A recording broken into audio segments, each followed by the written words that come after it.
Suite à un problème indépendant de ma volonté, je n'ai pas pu sortir cette critique avant aujourd'hui. Je vous prie de bien vouloir m'excuser et je voulais vous informer que les dates citées dans cette vidéo ne sont donc plus à prendre en compte. Bon visionnage à tous! Et salut à tous et à toutes, c'est Antoine. On se retrouve aujourd'hui pour une toute nouvelle vidéo, pour un tout nouveau podcast, pour une toute nouvelle critique. Ça y est, c'est la fin quasiment là. L'avant-dernier livre, Harry Potter 6 et le prince de sang mêlé, la critique de ce sixième roman, donc Harry Potter et le prince de sang mêlé, sixième livre de la saga Harry Potter, toujours écrit par J.K. Rowling, édité chez Gallimard Jeunesse pour la collection Folio Junior. Je vais vous résumer. Je vais vous lire le petit résumé de la quatrième de couverture ainsi que l'avis de l'éditeur et je vous ferai mon petit résumé personnel de l'histoire. Mais avant tout, n'hésitez pas à vous abonner pour ne manquer aucune nouvelle vidéo. La dernière critique qui sortira la semaine prochaine. Et dès le 7 septembre, le nouveau projet qui va démarrer avec la présentation de ce nouveau projet le 7 septembre. Soyez au rendez-vous, donc abonnez-vous. N'hésitez pas également à me dire dans les commentaires si vous préférez le format podcast ou si vous préféreriez que je reprenne le format plutôt vidéo. Et ensuite, petite précision sur ces critiques. Donc, je ne suis pas une chaîne de critiques littéraires, moi je suis une chaîne plutôt développement personnel, passer à l'action, etc. Donc, voilà. Si vous voulez savoir pourquoi j'ai commencé ce projet, n'hésitez pas à aller voir la vidéo qui en parle. Il y a une vidéo qui en parle, même deux vidéos, je dirais. Et ensuite, donc, les critiques après Harry Potter, il n'y aura peut-être pas d'autres critiques, peut-être sur une chaîne secondaire, je ne sais pas. Et surtout, je ne critique pas les films, mais les livres. Le livre en tant que tel, mais également le livre dans la saga. D'accord. Et simplement, bref mot sur le film. J'ai beaucoup aimé le film. Voilà. Je vais donc maintenant vous lire le résumé de la quatrième de couverture. Dans un monde de plus en plus inquiétant, Harry se prépare à retrouver Ron et Hermione. Bientôt, ce sera la rentrée à Poudlard, avec les autres étudiants de sixième année. Mais pourquoi Dumbledore vient-il chercher en personne Harry chez les Dursley? Dans quel extraordinaire voyage au cœur de la mémoire va-t-il l'entraîner? Je vais donc maintenant vous lire l'avis de l'éditeur. Émotion, humour, art du suspense, J.K. Rowling révèle dans ce sixième tome la fascinante complexité de l'univers qu'elle a créé. On ne peut qu'être d'accord avec cela. Je vais donc rapidement vous résumer ce livre. Donc Harry va rentrer en sixième année à l'école de Poudlard et Dumbledore vient le chercher chez les Dursley, chose qu'il n'a jamais fait. Et après avoir discuté avec les Dursley, il emmène Harry recruter un professeur, le professeur Horace Slughorn. Euh, donc ensuite, Harry va finir les vacances chez, chez Ron, enfin chez Ron, ouais, au terrier, avant de rentrer à Poudlard. Mais avant de rentrer à Poudlard, à un moment donné, il va faire ses emplettes sur le chemin de travers, et il va tomber sur Drago Malfoy qui fait des trucs un peu louches. Donc Harry, Hermione et Ron vont suivre Drago Malfoy. Ils vont voir qu'il trame un petit quelque chose, mais ils savent pas quoi. Et en rentrant à Poudlard, également, Harry va apprendre qu'il va avoir des comment ça s'appelle? Des cours particuliers avec Dumbledore. Donc, en fait, l'année, c'est ça. On va suivre Harry pendant quelques passages du livre dans ses cours particuliers avec Dumbledore, où il va en fait lui révéler certains pans du passé de Tom Jedusor Voldemort, et également il y a une autre partie dans l'histoire, une autre intrigue, une seconde intrigue, où il y aura un côté enquête avec, pour essayer de savoir ce que trame Drago Malfoy. J'ai beaucoup aimé ce livre. Encore une fois, il n'y a pas de classement. Avant, j'ai fait un classement jusqu'au 4. Là, le cinquième, j'ai pas mis de classement. Le sixième, je mettrai pas de classement. Le septième non plus. Je ferai une vidéo bilan le 6 septembre pour faire le bilan de cette saga de critiques, cette série de critiques, et je vous ferai également mon top, mon classement des livres. C'est un livre que j'ai beaucoup aimé, d'ailleurs ça s'en ressent dans les points positifs et négatifs, il n'y a que 3 points, en tout cas 3 points négatifs que j'ai relevés, tandis que chez les points positifs, il y en a 6, donc c'est le double, quasiment. J'ai beaucoup aimé, j'ai adoré.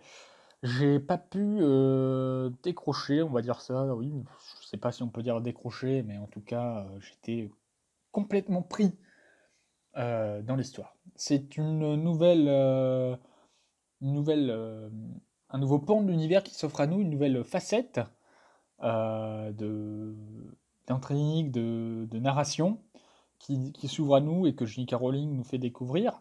Notamment ici le côté enquête policière, le côté mystère, le côté mystérieux. Parce que là, on va se poser beaucoup de questions. Énormément de questions. Donc, je vais commencer, comme toujours, avec les points négatifs avant de passer par la suite aux points positifs. Donc, un des points négatifs que j'ai relevés de ce livre, c'est plus ou moins un manque d'action, comme on l'a vu. Enfin, comme vous pouvez sans doute vous en douter si vous avez vu le film, notamment. C'est vrai que ce roman souffre quand même d'un manque d'action cruel. Sur la fin, il y a une grande scène d'action dans Poudlard, etc. J'en dis pas plus. Après le décès de Voldemort, de Dumbledore, pardon. Mais à part cette grosse séquence à la fin, franchement, il n'y a pas tant d'action que ça. Mais moi, ça m'a pas gêné.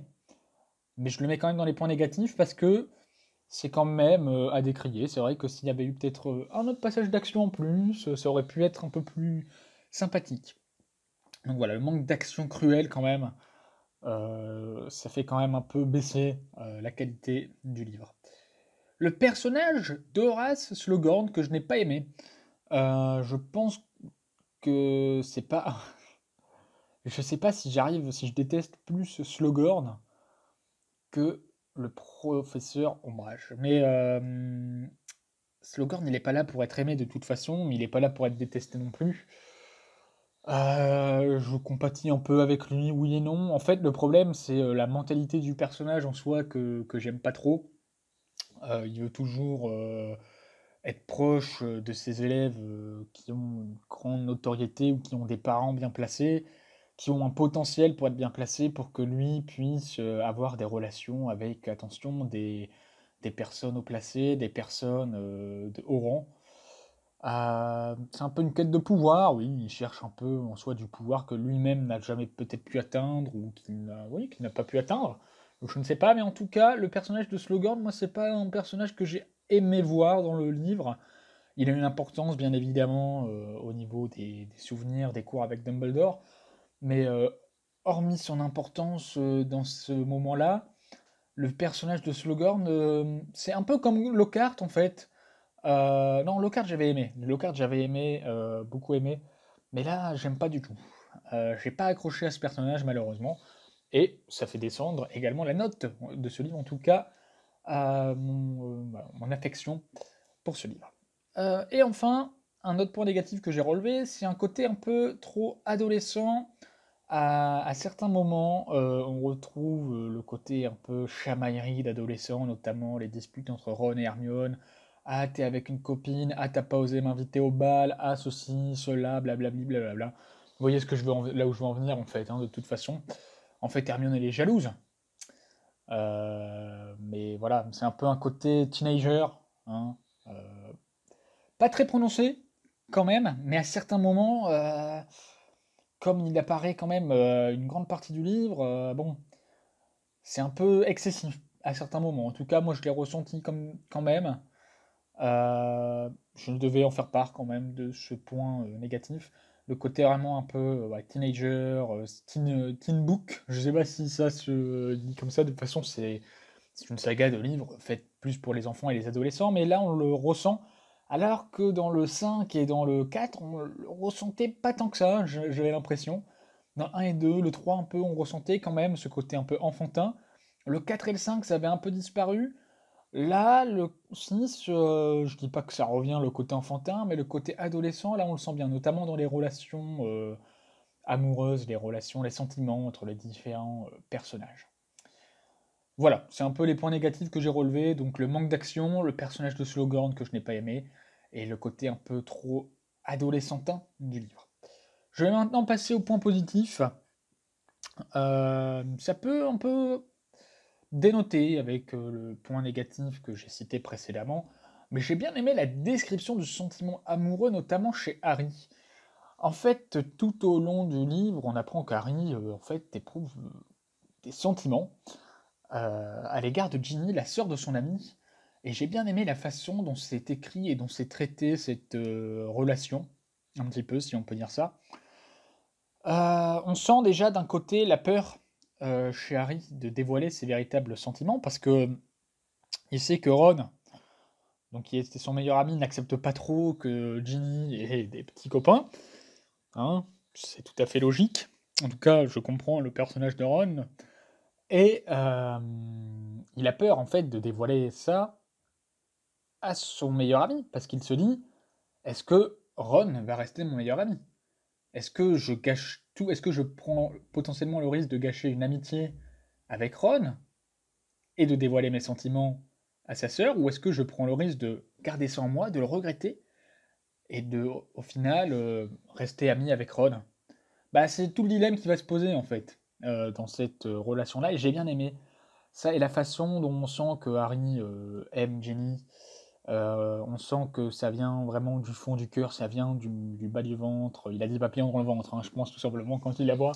Il a la gaule sans doute, on ne sait pas, on ne sait pas, on ne saura jamais. Mais en tout cas, voilà, c'était bien décrit, j'ai beaucoup aimé. Beaucoup plus que dans le 5. Le 5, vous savez à quel point j'avais pas trop aimé la description du sentiment amoureux, la relation Harry et Cho. Mais là, la relation Harry-Ginny, je trouve qu'elle est bien traitée. Ça arrive un peu soudainement, malheureusement. Après, il y a quelques éléments quand même dans les précédents livres qui font que, ok, on comprend un peu, mais le fait que Harry éprouve tout à coup des sentiments pour Ginny, j'avoue que ça arrive quand même un peu soudainement. J'ai pas vu d'éléments précurseurs dans les précédents livres. Du côté de Ginny, on voit des éléments précurseurs, bien évidemment, depuis le premier livre, mais en tout cas, du côté de Harry, c'est un peu, c'est un peu soudain. Bon. Mais en tout cas, c'est très bien décrit, j'ai beaucoup aimé ce passage. Deuxième point positif, la bataille finale. La bataille finale, comme je vous l'ai dit, l'action qui se déroule, c'est une très grosse bataille. Dommage qu'elle ne soit pas forcément dans le film, hein, si je peux faire un point sur le film. Je dirais pas que c'est comparable à la bataille du... J'ai préféré, en tout cas au niveau de l'écriture, j'ai préféré la bataille finale, le combat final dans ce livre plutôt que dans le cinquième. Hein. Euh, Peut-être parce que J.K. Rowling s'est amélioré, peut-être parce que c'est mieux raconté, peut-être parce que j'ai plus au final apprécié le Prince sans mêlée que l'Ordre du Phénix, mais en tout cas j'ai beaucoup aimé la bataille finale. Je trouve qu'on ressent très bien l'action, parfois on peut être un peu perdu quand même, mais franchement ça va, je trouve qu'elle se débrouille pas mal. Euh, j'ai bien aimé également la fin en jeu. La fin à enjeu, pardon. J'avais un peu parlé, mais j'avais un peu donné mon appréciation négative lors de l'Ordre du Phénix sur la fin, notamment qu'il y avait moins d'enjeux que dans les précédents, notamment dans le 3 et dans le 4, où il y avait quand même un peu d'enjeux, on ressentait, on savait ce qui pouvait aller arriver pardon, dans les prochains livres. Là, dans le 6, la fin à enjeu est vraiment présente. Entre le décès de Dumbledore, on sent en plus qu'il manque quelque chose. On le verra dans le prochain livre. Moi, en tout cas, j'ai avancé à l'heure où je vous tourne cette critique dans le prochain livre, et ça se ressent. Mais surtout, on sait que là, le dénouement va approcher. On sait enfin comment tuer Voldemort.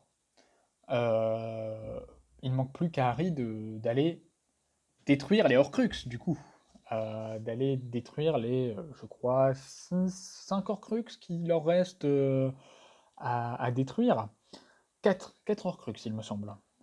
Ouais, 4, parce qu'il reste le collier, et il en reste des autres. Enfin bref.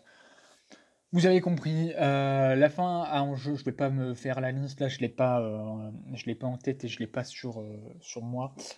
Mais en tout cas, la fin en jeu, j'ai beaucoup aimé.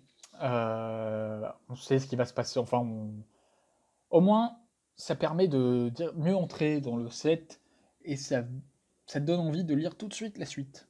Que dans l'Ordre du Phénix, on se demandait, mais pourquoi lire la suite? Pourquoi lire le 6? Qu'est-ce qui va se passer? Quels sont les enjeux de ce livre? Bah là, dans le 6, la fin du 6, vraiment, il y a beaucoup d'enjeux, et j'ai très bien aimé. Enfin, j'ai beaucoup aimé. Notamment, on découvre que Harry va partir en voyage détruire leur Horcrux, comme je l'ai dit. Un autre point positif, encore une fois, hein, de toute façon il reste 3 points positifs que j'ai relevés, c'est l'histoire est un peu moins centrée sur Harry et plus sur d'autres personnages, notamment Malfoy et Voldemort, Tom Jedusor. Au début, il y a 2 chapitres complets où Harry n'apparaît pas, c'est quand même assez rare pour être souligné. Dans le premier chapitre, on va voir la comment on dit? La passation de pouvoir entre Fudge et Scrimgeour qui vont aller s'adresser au Premier ministre Moldu. C'est une scène qu'on n'a jamais vue. On savait que le Premier ministre Moldu était en contact avec le Premier ministre enfin le ministre de la magie, et là on voit vraiment comment ça se passe. Donc c'était vraiment très intéressant. Et le deuxième chapitre, c'est Rogue qui fait le serment inviolable pour aider Drago, mais on ne sait pas à quoi. Et jusqu'à la fin, on ne saura pas à quoi. On le découvre à la fin, justement. Et l'histoire est beaucoup moins centrée sur Harry. Quand même beaucoup centrée sur Harry, mais beaucoup plus. Là, on va encore plus élargir les horizons. Et en fait, Harry n'est pas un personnage secondaire, mais il fait partie d'un trio de personnages principaux que sont Malfoy. Malfoy est secondaire, mais à la fois principal, de par le mystère qui entoure sa quête à lui, et également un troisième personnage principal, c'est Voldemort Tom Jedusor, qui n'est pas présent sous la forme Voldemort, mais sous la forme plutôt ici Tom Jedusor, un peu Voldemort, mais dans le passé cette fois-ci. Et le fait qu'on s'intéresse à ce passé-là, je trouve que ça permet déjà de mieux comprendre le personnage de Voldemort. On n'est pas, on n'est pas pris d'affection pour ce personnage. J'ai plus le mot en tête. On n'est pas, j'ai plus le mot en tête. Bref, si ça revient, au pire, ça reviendra. Mais on n'a pas de compassion, c'est ça. On n'est pas pris de compassion par le personnage, par son passé, pas du tout. Le roman n'essaye pas de faire ça, mais ça permet de mieux comprendre la mentalité du mec, de mieux comprendre ce qui attend Harry et ce que Voldemort cherche, pourquoi il cherche ça également, qu'est-ce qui fait que Harry a été tué, enfin a subi une tentative de meurtre. On le découvre vraiment ici, de par l'intermédiaire de Dumbledore, mais Dumbledore prend une plus grosse place, beaucoup aussi également dans ce livre. Mais en tout cas, le fait de s'intéresser beaucoup plus à Malfoy et à Voldemort, jeune plutôt, chose qu'on ne faisait pas forcément avant, bah, je trouve que c'est une idée de bien, et ça permet de se concentrer sur d'autres personnages, et ça change un peu. J'ai beaucoup aimé. Également, bah, comme je l'ai dit, on va découvrir le passé de Tom Jedusor Voldemort, et il va y avoir donc des séquences dans le passé entre donc Harry va aller dans le bureau de Dumbledore qui va lui montrer des séquences dans le passé du passé de Tom Jedusor Voldemort. Et ces séquences dans le passé, je les ai beaucoup aimées. Je trouve que ça change de d'habitude. On en avait déjà eu une dans Harry Potter 4, mais là, elles sont vraiment présentes, éparpillées au sein du livre. C'est des étapes, en fait, limite, c'est les étapes de lecture, différentes parties. Et c'était plutôt sympa, ça suit un ordre chronologique. J'ai bien aimé ces scènes dans le passé. Je ne saurais pas vous dire pourquoi, parce que ça change. Surtout, le style est bien fait. Il y a un peu moins de dialogue, j'ai trouvé. Comme je l'ai dit, le livre, il y a moins d'action, moins de dialogue. Et il y a plus de lignes de description, description d'ambiance, description de paysage un petit peu. Pas dans le détail forcément, mais je trouve que c'était sympa. On sent qu'il y a une ambiance qui change quand on est dans le passé. On sent que c'est sombre également un petit peu. Et enfin, j'ai bien aimé le côté enquête, avec l'intrigue de Drago Malfoy, où Harry, Ron et Hermione vont, surtout Harry, vont essayer de découvrir ce que trame Drago Malfoy. Bah écoutez, ces séquences un peu enquête, j'avais bien aimé dans les précédents livres. Bah là, c'est fort présent dans celui-ci, et c'est fort plaisant à lire. C'est pas un livre policier, mais ça pourrait s'en rapprocher en tout cas, si J.K. Rowling pourrait réussir à écrire des livres policiers. Je pense que ça ne serait pas impossible. En tout cas, elle se débrouillerait bien, parce que là, j'ai trouvé que c'était bien fait. À aucun moment on se doute de quoi que ce soit avant la révélation finale. Et même, on se dit que Malfoy est plutôt, quand même, plutôt pas intelligent, mais en tout cas débrouillard. On sous-estime un peu Drago Malfoy quand même, au cours des précédents livres. Bah là, il prend un peu plus de place, il prend un peu plus de galon, c'est sympa. J'ai bien aimé. J'ai beaucoup aimé, de toute façon. Donc, le côté enquête, ouais, donc comme je l'ai dit, le côté enquête, on découvre rien avant la fin, c'est génial, il n'y a aucun indice qui nous prouve quoi que ce soit, on découvre au fur et à mesure avec les personnages.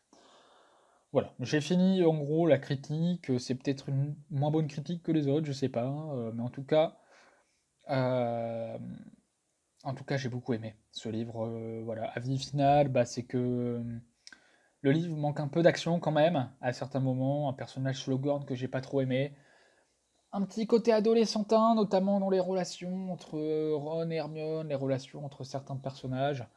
C'est vrai que c'est un peu cucul-la-praline à certains moments, ça peut paraître en tout cas. Mais bon, c'est dans la tranche d'âge, voilà, c'est le public visé de toute façon.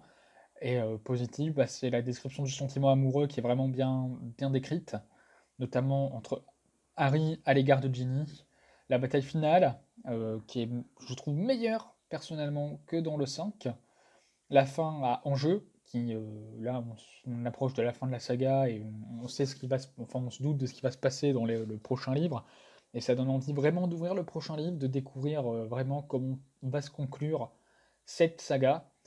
L'histoire un peu moins centrée sur Harry, plus sur d'autres personnages, notamment Drago Malfoy, qui prend plus de galons ici, qui prend plus de poids, qui était sous-estimé dans les précédents, dans les précédents livres, mais qui là euh, est à sa juste place, un peu plus débrouillard. On voit une autre facette de Drago Malfoy, un peu plus même, un peu plus ouvert, qui s'ouvre un peu plus, qui dévoile plus ses sentiments également, parce qu'il y a un moment donné, on apprend qu'il pleure seul dans les toilettes. Donc c'est vraiment, c'est plutôt sympathique.